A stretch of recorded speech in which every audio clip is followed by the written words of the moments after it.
Bismillahirrahmanirrahim. Dear students, the topic of our today's discussion is amoebiasis.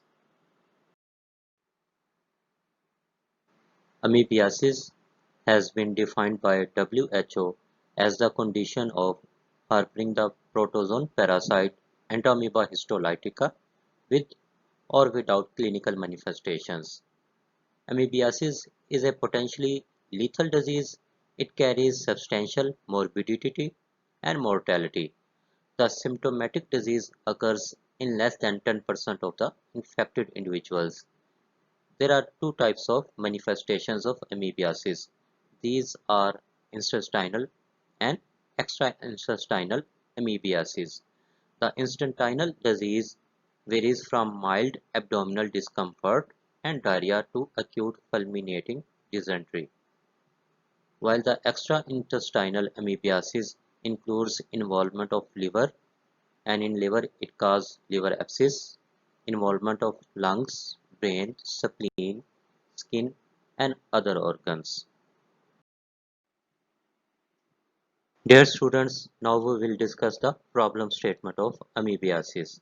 Amoebiasis is a common infection of the human gastrointestinal tract. It is a major public health problem in whole of China, Southeast and West Asia and Latin America, especially Mexico. Globally, globally, it is estimated that 500 million people they carry Entamoeba histolytica in their intestinal tract, and approximately one-tenth of the infected people they suffer from invasive amoebiasis. The prevalence of amoebiasis varies from region to region, and the prevalence rates vary from as low as 2% to as high to 60% or more. In areas of high prevalence, amoebiasis occurs in endemic forms as a result of high levels of transmission and constant reinfection. Now we will discuss the epidemiological determinants of the disease. First of all, we will discuss agent factors. Agent is Entamoeba histolytica. Entamoeba histolytica exists in two forms: vegetative form, that is also known as trophozoite form, and cystic forms. The trophozoite forms, they are basically short-lived, live outside the human body. They are not important in the transmission of the disease, while the cysts, they are infective to humans and remain viable and infective for several days in feces, water, sewage, and soil in the presence of moisture and low temperature. Cysts, they are not affected by chlorine, but they are readily killed if dried and heated to about 55 centigrade or frozen. Then comes the reservoir of infection. Man is the only reservoir of infection. The immediate source of infection is the feces containing the cysts. The greatest risk is associated with carriers who are engaged in the preparation and handling of food. Period of communicability is basically as long as cysts they are excreted. The period of communicability may be several years if the cases they are unrecognized and untreated. Now we will discuss the host factors. Amoebiasis may occur at any age. There is no sex or racial differences in the occurrence of this disease. However, amoebiasis is frequently a household infection. When an individual in a family is infected, others in the family may also be affected. There is strong evidence that cell-mediated immunity plays an important part in controlling the recurrence of invasive amoebiasis. Now we will discuss the environmental factors. Amoebiasis is more closely related to poor sanitation and poor socio-economic status than to climate. The use of night soil for agricultural purposes favors the spread of the disease.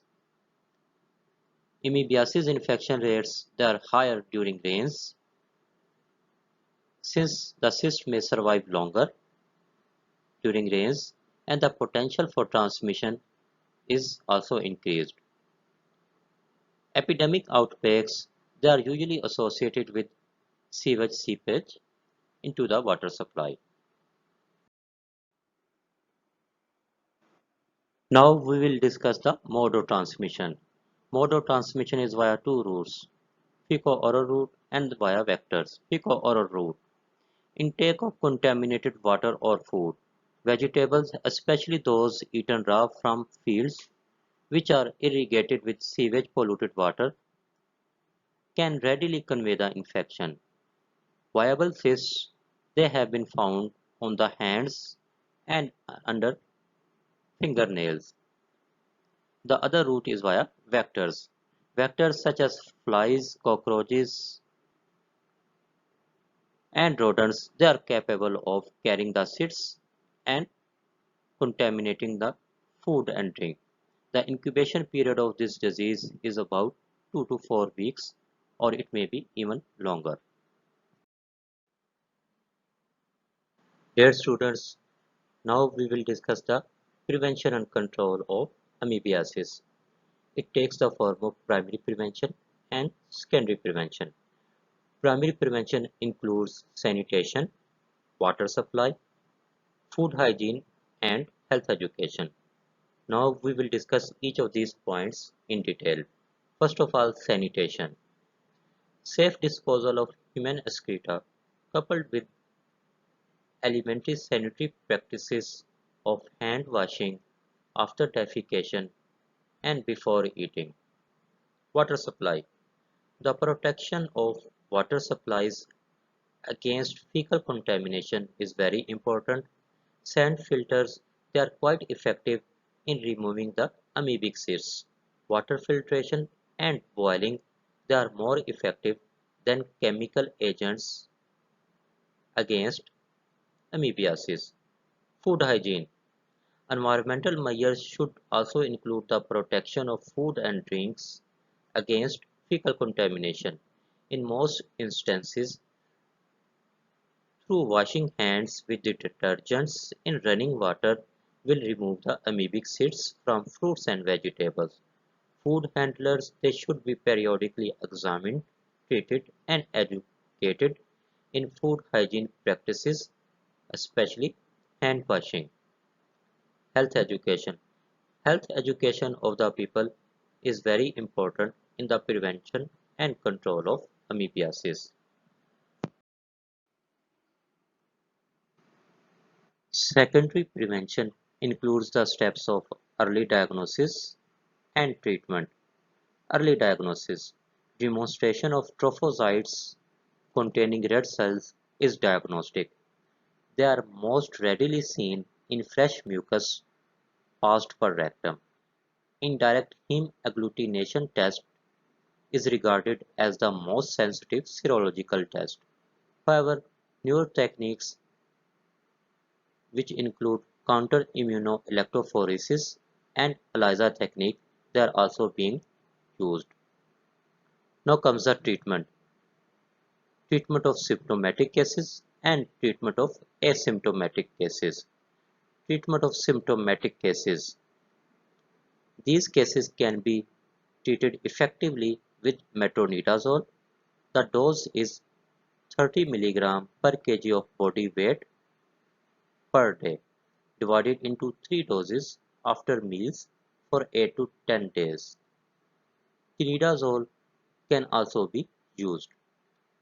Asymptomatic infections. Asymptomatic infections, they should be treated with oral diiodo hydroxyquine 650 mg TDS in case of adults or 30 to 40 mg per kg of body weight per day in case of children for 20 days, or another option is oral dalozanide furoate 500 mg TDS for 10 days in case of adults. Dear students, this concludes our today's lecture. Thank you very much.